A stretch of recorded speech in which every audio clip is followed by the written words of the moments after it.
This is Pet Life Radio. Let's talk pets.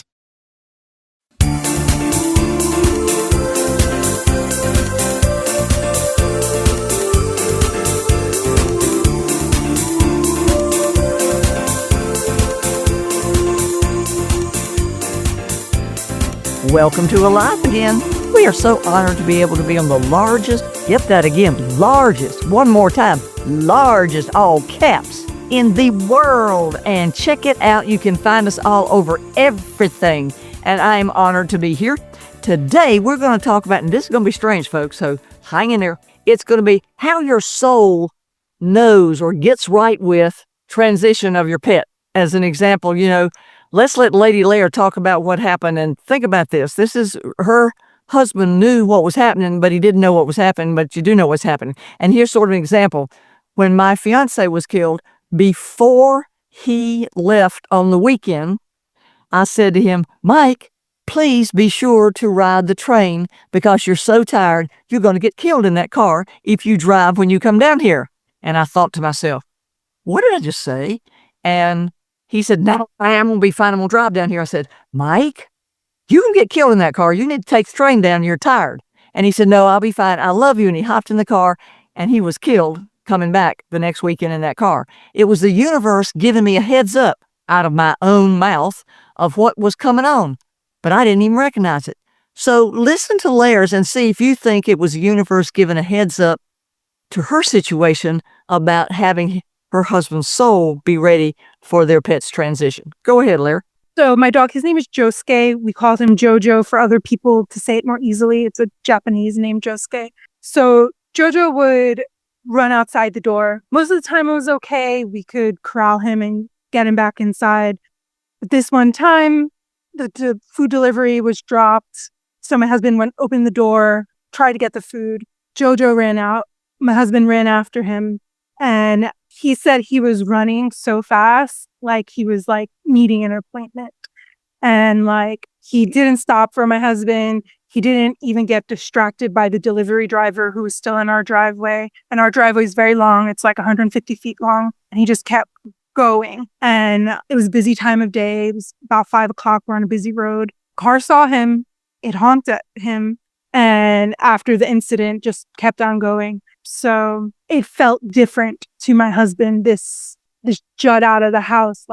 So he could sort of sense that Jojo was not doing what he normally did. And he's going, wait a minute, something about this is different. Okay. Mm-hmm. And just the week before, we put in for allergy testing and trying to figure out some maybe internal issues going on, because there were some things going on with his coat that I wasn't comfortable with. So I sometimes wonder if he chose this way out to save us from a more hard journey with disease or disorder. Now, folks, after we hear from my sponsors, we'll be right back. You know the expression, cats have 9 lives. Well, what if you can give them one more? The Give Them 10 movement is on a mission to help give cats an extra life. How? With spay and neuter. Spaying or neutering your cat helps them live a longer, healthier life. And it helps control free-roaming cat populations too. Learn more about the benefits of spay and neuter and meet Scooter, the neutered cat, at GiveThem10.org. That's GiveThem10.org. Let's Talk Pets on PetLifeRadio.com.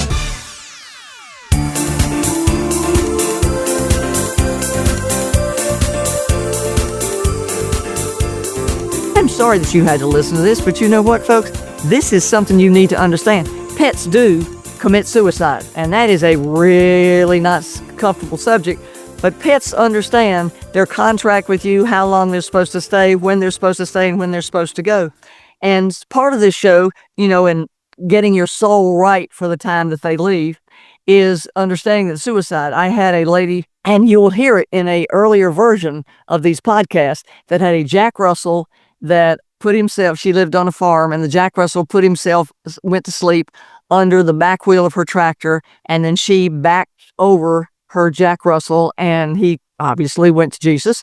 And when he transitioned and we did a reading for him, she was just, I can't believe I'm beside myself.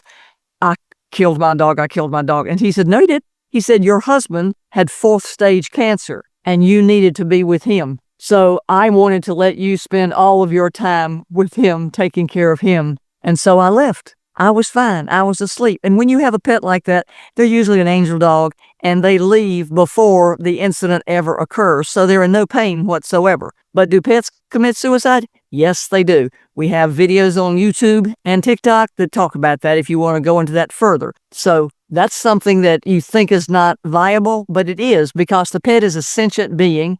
They recognize you. They recognize what you're going through. And I had Remedy, was my Labrador.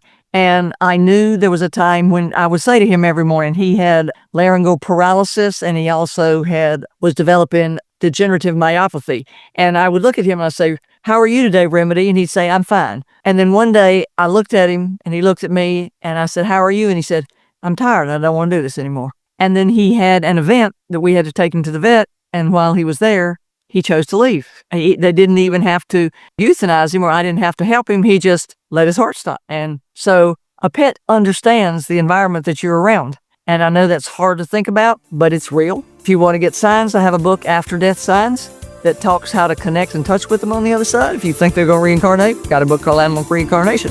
And with that, we're going to take a break and then let Joy tell her story. Has your dog or cat chewed through yet another set of sheets? I get it. I've been there. But instead of replacing them with more scratchy, low-quality bedding, why not treat yourself to what Oprah and Kris Jenner sleep on every night? It's called Cozy Earth. And yes, it's as dreamy as it sounds. Their bamboo sheets and pajamas are buttery soft, cooling, moisture-wicking, and they actually get softer every time you wash them. I'm talking next-level snuggle mode here, folks. These sheets have been on Oprah's favorite things list 7 years in a row, and there's a reason why. Cozy Earth gives you the softest, coolest sleep of your life. And just for Pet Life Radio listeners, I scored you an exclusive 41% off. That's the biggest discount they offer anywhere. Just use promo code PetLifeRadio at CozyEarth.com and sleep like the celebrity your pet already thinks you are. That's CozyEarth.com, promo code PetLifeRadio. You'll thank me at bedtime. Let's talk pets. Let's talk pets On Pet Life Radio. Pet Life Radio. PetLifeRadio.com.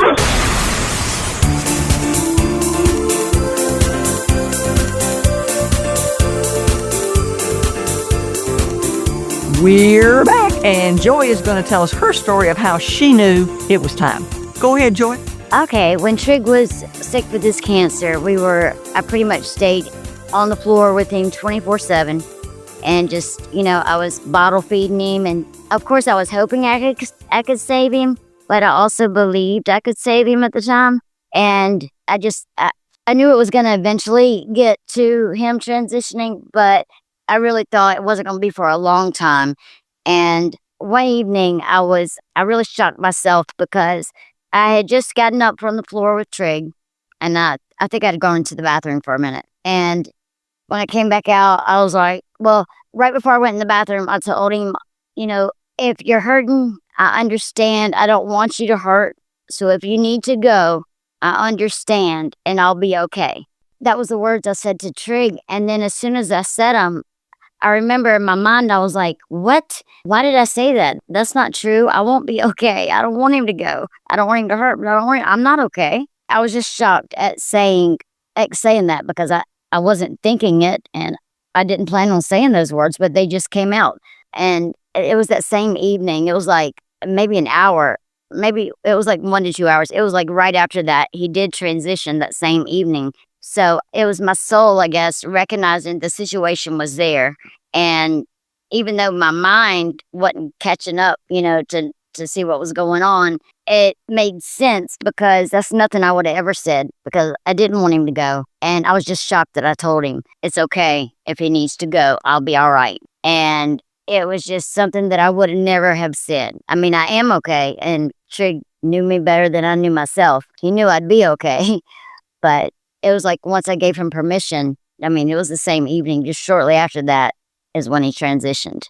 Wow, I'm so sorry. But let me tell you, for those who aren't quite as in tune, there is a prayer that you can say. You hold their little paws and say, I send you my life force energy to use as you so choose. And that way the pet can decide whether he wants to get better with the life force energy or he wants to leave using the energy and your love to surround him and exit. Okay. Now, another thing you can do is hold their paws or say it in your mind or out loud, because everybody says, do you do that in your mind or out loud? Doesn't matter. And you can say, I give you permission to do as you so choose. I send my love with you. And that way you're encapsulating them in love so that they can do what they need to do. Go ahead, Joy. Another thing about that, it was just, I was able to think about all of this after the fact. But one of the specialists that Trigg saw, she had just told me a few days prior to that Trigg was ready. He was ready to go, transition. She said he was ready to go. And he was just waiting on me to get there. And I wasn't there yet. And that's okay. And I do feel like he was waiting for me to be at a point where I would somewhat be okay. And once I did give him that permission, that's why it did all happen. But looking back at it now, it was like I knew the time had come. And it was just, that was like remembering what the doctor had said too about he was waiting on me to get ready and that he was ready. It's just so, it goes with how everything is pre-planned. And even every detail, as you say, in the death is there's sickness, pre-planned, and that things do happen as they should, even if it's hard to accept at the time. A good friend of mine and we were having this conversation about pets transitioning and owners and how I think there are two kinds of owners, because she's and Joy, and I think even you, Brent, are an at all costs. Like, I will do whatever I need to do to make sure you live another comfortable day. Whereas I am a little more pragmatic. And this came up with my St. Bernard. I helped her transition in 2015. And I had just come to the point where I realized she wasn't living like a very full kind of life. And I decided it was time. And I didn't know if it was a selfish choice or not. And another animal communicator confirmed for me that obviously it was the right choice.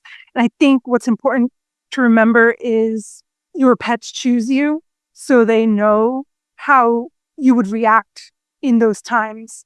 So if you are going to be that at all cost person who is going to do all the cancer treatments and do the septic treatments at home because the vet is not giving you the answers you want to hear, they know that's who you're going to be. And my Cookie, my St. Bernard, knew I was going to let her rest before it got to that point. And you know what? I just don't have the strength that you have. But then again, you have, and I think that is the most beautiful comment that you did to pull this all together. It's the pet knows when he comes in. Like when I took Friend, he was having issues, took him to the vet, and she said, we need to put him down. And I went, no, we're not going to do that. And they said, and I said, why? She didn't ever ask me why, of course. She was trying to, well, he might be in pain. Well, he wasn't in pain. She just, it's going to progress and let's stop it before it progresses. And I just said no, because Friend had sent me a dream where he showed me he was going to go in his sleep. And I promised him I would allow him to do that. So as Laer is talking about, Friend knew when he came in with me that I was going to honor whatever he wanted me to do. And he gave me that dream 4 months in advance of this. And then when he got it, he gave me that dream again. And I went in and I told him, I said, I don't like it, but I got the dream. And I promise you, I will allow you to go to sleep and transition that way. So I did.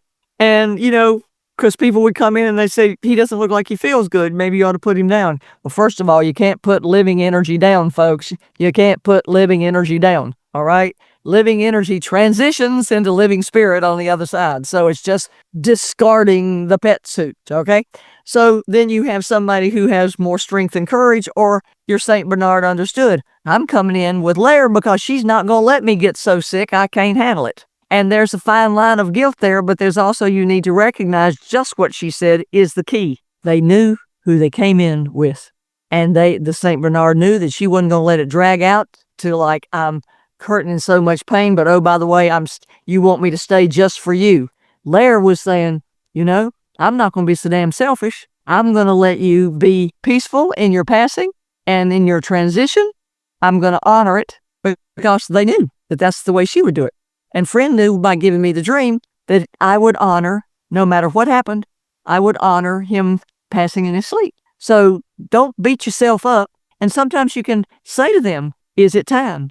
Take your hands, hold their front paws, and say, from my heart to your heart, is it time? You'll hear the answer. I promise you. There's a TikTok video and a YouTube video on it. You will hear the answer in your heart. Joy, have you got anything else to add? I do. I just wanted to add to, as far as they know you and they know what you can handle. That also goes along with, as far as for the people that are so upset that they didn't get to the vet on time, they weren't with the pet when it transitioned.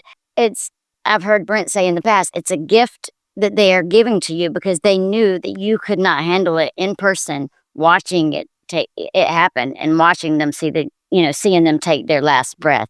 So they do know ahead of time, and they do know, how you're going to react. And as they always are, even in physical, they're more concerned about you and you being okay than they are about them. That's right. And that wraps us up tonight. We thank you for listening. We thank you for joining us on a weekly basis or however long it is. Some people say they binge these things. I apologize for my southern accent, folks, but that's what I got. And if you've got any questions, send them to Pet Life Radio, and we'll look forward to seeing you, hopefully meeting you, and being able to meet your expectations and answering questions and to expand your awareness if we don't do it. So thanks for listening. Bye-bye. Let's Talk Pets, every week on demand, only on PetLifeRadio.com.